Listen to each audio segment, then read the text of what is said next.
Newspaper Review of today. I am Ifeoluwa Adesonya and my colleague. I am Kenny Afolabi. So here with me, I have the Tribune newspaper and the Guardian newspaper. First of all, let's venture into the Tribune newspaper. OSUN government harps on innovation technology to drive economic growth. The Osun State government on Wednesday declared its readiness to provide youth in the state with the platform and resources needed to develop innovative solutions to bridging the digital divide.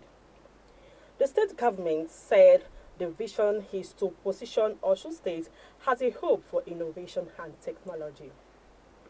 The State Commissioner for Innovation, Science and Technology, Moruf Ayofe, stated this at the opening ceremony of the 2025 Osun Challenge Initiative. Ayofe said the present administration is committed to harnessing innovation and technology to drive economic growth, improve quality of life, and create opportunities for all. Over to you, Kenny. Punch newspaper. May the Fumbara urges protections of workers' rights and says justice will prevail.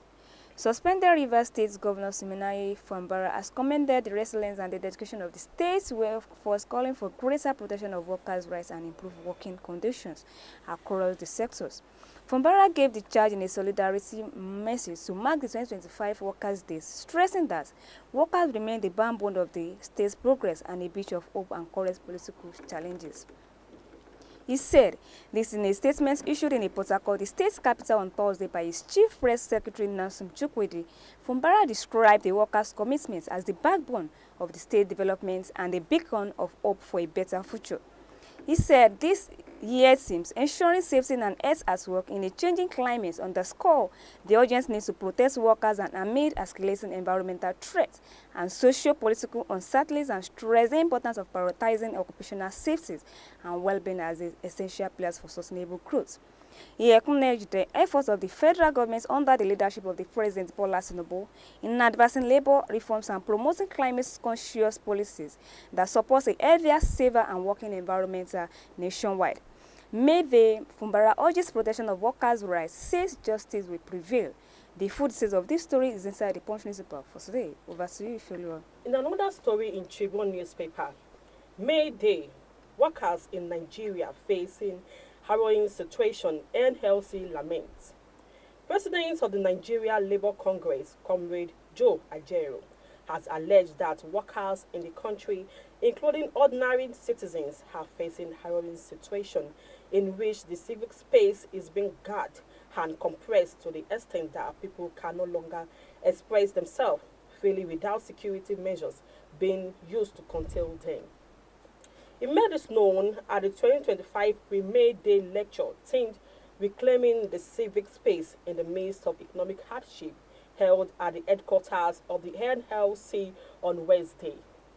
The civic space is being compressed. Even last week, the people came out to protest. Police stopped them in Port Harcourt and other places. These days, protests are being fought. People are not allowing Nigerians to freely protest. Over to you, Kenny. Another story here with me in the Punch newspaper. Increased immunizations funding World Health Organization says states. The World Health Organization has called on the states in Nigeria to increase immunizations funding to enable more access to essential vaccines, while decrying the declines in immunization coverage across Africa in the wake of COVID-19 pandemic. The Global Health Organization stressed the need for urgent action to close what is needed and widening immunity gaps.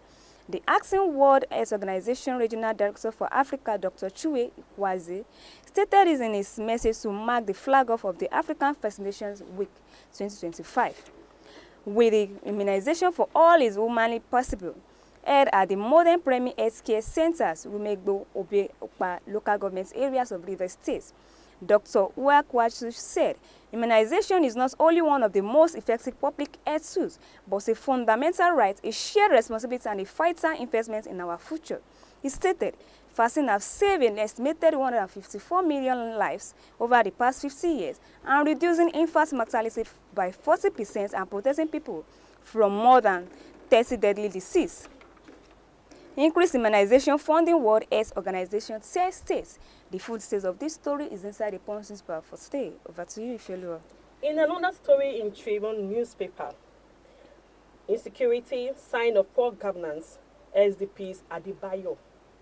The Social Democratic Party presidential candidate in the 2023 general election, Prince Adewale Adebayo, has blamed the heightened insecurity in the country on leadership failure. Adebayo, in an interview, decried how insecurity has taken a negative dimension, stating that children now grow up in an environment with no safety. According to him, neither President Bola Ahmed Tinubu nor any other candidate in 2023 presidential election can pretend to be unaware of the insecurity situation before seeking to be elected, adding that the situation is nothing but a sign of poor governance. He said, "It's disheartening that insecurity has taken a negative dimension, and now our children grew up in an environment with no safety. We started with the problems of Chibok girls who were kidnapped from the school." The full details of the story is in the Tribune newspaper. Another story here with me in the Punch newspaper. Sanwo-Olu urges Lagos youth to enlist in army. Lagos State Governor Babajide Sanwo-Olu has urged young men and women across the state to take advantages of the ongoing recruitment into the Nigerian Army and emphasizing the wealth of opportunity available in today's military services. In a statement released on Tuesday by Olumiyiwa Ojelabi from the Office of Secretary to the state government, the governor announced that registration for the 89 regular recruits intake for trades and non-trades men and women will close on Saturday, May 17, 2025. Sanwo-Olu, represented by the Secretary to the State Government, Bimbola Salu Odoye, made the call during a stakeholder engagement at the Palace of the Olofin of Isheri Olofin.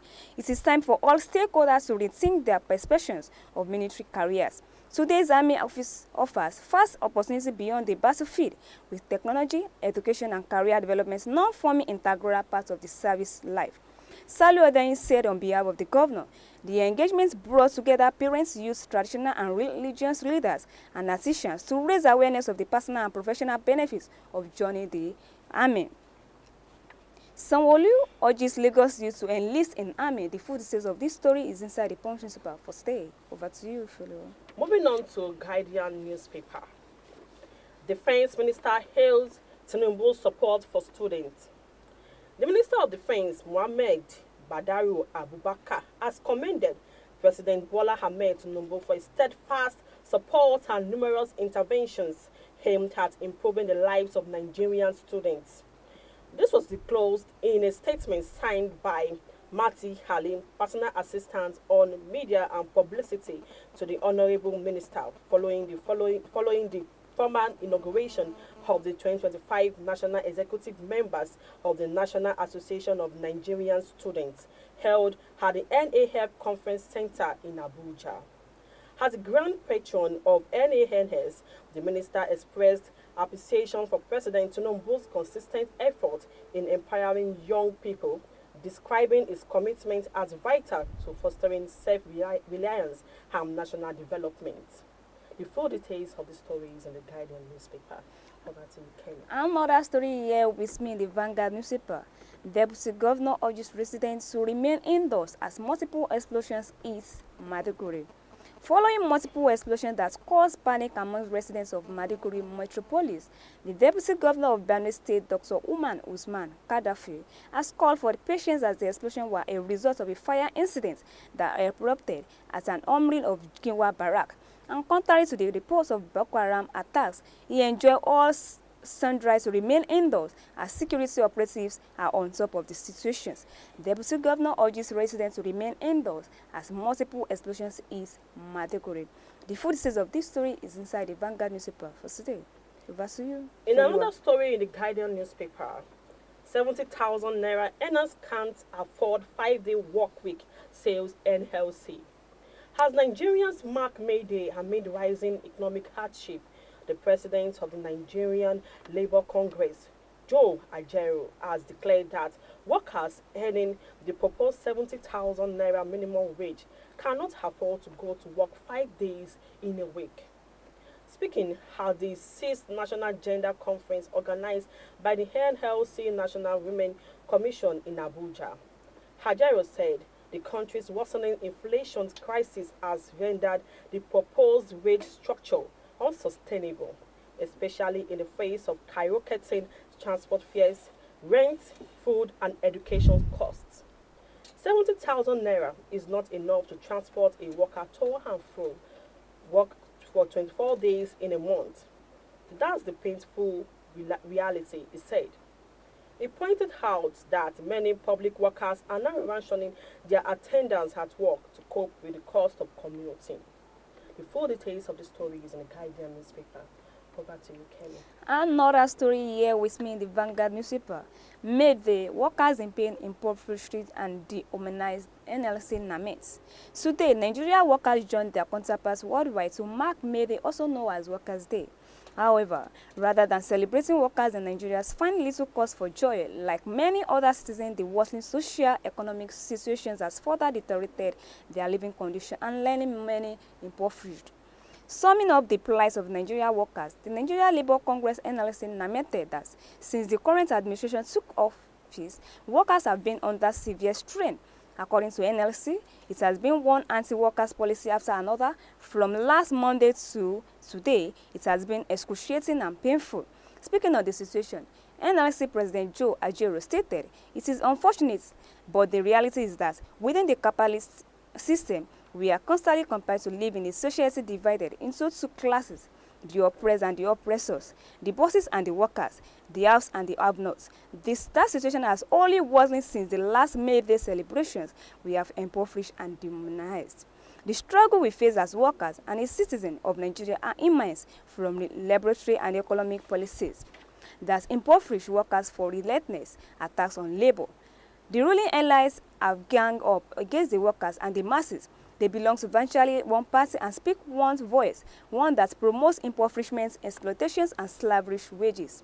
Today, the Nigerian workers stand as a crossroad, not just in the national crisis, but amidst a global assault on labor. Capitalism in its sustainable hunger, diverse jobs, strives dignity from work, and widens the chase of inequality. The state, which should be the guidance of justice, seems to have become an enforcer of exploitative and oppressive policies dictated by Bretton Woods institutions. Made the workers in pain, impoverished, and demonized NLC Namets. The full details of this story is inside the Vanguard newspaper. For today, over to you, Ifeoluwa. In another story in Guardian newspaper, Borno military police blame Ginwa barracks blast on heat wave rule out attack. An explosion that rocked the Ginwa military barracks in Maduguri, Borno State on Wednesday night was not the result of an enemy attack, but was instead caused by a heat-induced reaction within the armory, military sources have said. Speaking to Zagazola Makama, sources from the Nigerian Military High Command in Maduguri clarified that the explosion and subsequent fire originated from a section of the barracks armory was triggered by extreme heat. What occurred was an isolated incident triggered by excessive heat, which was caused by an explosion within the armory, one source said. The sources dismissed widespread speculation on social media suggesting that the barracks had come under attack, urging the public to disregard such reports and avoid spread misinformation that could heighten sensation in the city. The full details of the story is in the Guardian newspaper. Over to you, Kenny. And lastly, story here with me in the Vanguard newspaper.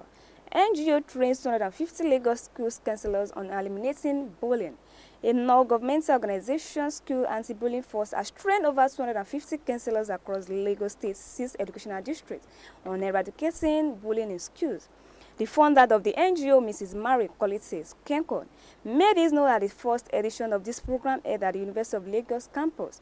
Kenkon, a certified child counselor, said the aim of the training was to not only eradicate bullying in schools, but to also create a safe place where children could learn and thrive in their education and life. We are here today because we are training schools counselors from the Lagos State 6 educational districts in partnership with the Schools Anti-Bullying Force. The program is to add to the knowledge these counselors have. It is to treat them, help children identify bullying and eradicate and prevent it and stand up against it, she said. Kengo said that the NGO was also setting up anti-bullying centers and schools, anti-bullying forces clubs in schools across the state. NGO trains 250 Lagos schools counselors and eliminating bullying. The full details of this story is inside the Vanguard newspaper for today. Anyone here with you? If you want. So that's what we have for you in our newspaper review. If you'd like to watch it and that is on our website page, you can follow us on Facebook, YouTube, Twitter, and Instagram. On our Facebook, you can like, share, comment, subscribe, and click on Abntv OSUN. Likewise on our YouTube, you can click and like and share and subscribe on Abntv Nigeria. Likewise on our social media, on our Twitter, you can follow us on Abntv OSUN. And lastly, on our Instagram, you can like, share, subscribe, and click on Abntv Nigeria. Thanks for listening. Thanks for watching. My name is Kenya Folabi and my colleagues here. Ifeoluwa had this on ya. And I wish you a prosperous and blessed day, and I wish you a workers' day. Bye for now.